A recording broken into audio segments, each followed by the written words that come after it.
An alarming report that America's military can just barely defend the nation given the numbers and status of what we have. The Heritage Foundation finding the Pentagon has cut so many troops and weapons under President Obama's administration that we can no longer effectively have the numbers needed to fight two wars at once, which has always been the benchmark for those levels. Quote, the consistent decline in funding and the consequent shrinking of the force are putting it under significant pressure. The cumulative effect of such factors has resulted in a U.S. military that is marginally able to meet the demands of defending America's vital national interests. Joining us with his thoughts on that is Oliver North, Fox News military analyst. Good to see you here this morning. Good morning, sir. It's good to be with you, Martha. So when you look at that and you hear that quote, what goes through your mind?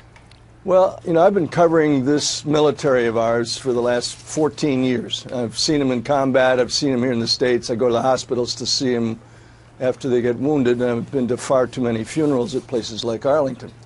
The size and capabilities of this force are supposed to be based on the threats we face, in other words, intelligence. Well, it turns out our intelligence really isn't very good. And worst, our CNC, the Commander-in-Chief, cannot even name our principal most likely adversary, radical Islam.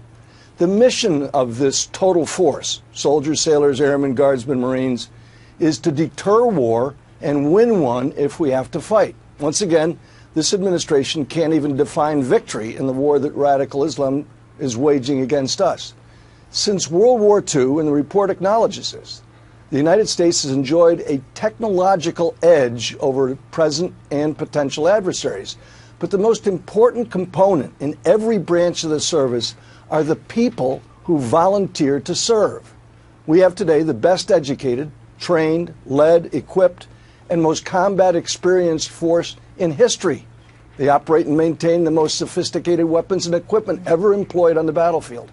But as the military downsizes to comply with sequester spending cuts, both endorsed by the Congress and the administration, the services are dismissing the most experienced from the services. Instead of reducing the numbers of generals and admirals and their bloated staffs, the green eye shade bean counters at the Pentagon have decided it's cheaper to hire a new private than it is to keep a gunnery sergeant with 12 to 15 years of service. That's true if you never have to fight. But flushing out combat experience denies the reality of what's happening in today's world. Yeah, very interesting.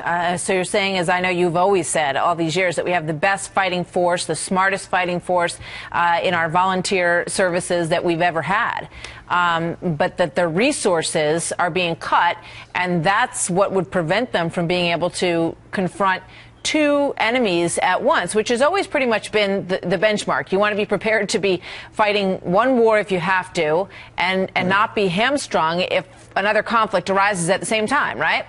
Exactly. And presently, we've got a war ongoing in Afghanistan, another one in Iraq. Chaos reigns in failed states in Syria, Libya, Lebanon, Yemen, Iraq, Somalia, Sudan, and Putin's surrogate army is succeeding in subordinating neighborhood Ukraine. Right, China is seizing territory. All of this does not bode well for a military that's downsizing as quickly as this one. We got to go, but very quickly, how's morale? Well, look, the morale is lousy for the families who are now getting pink slips. I mean, think about this.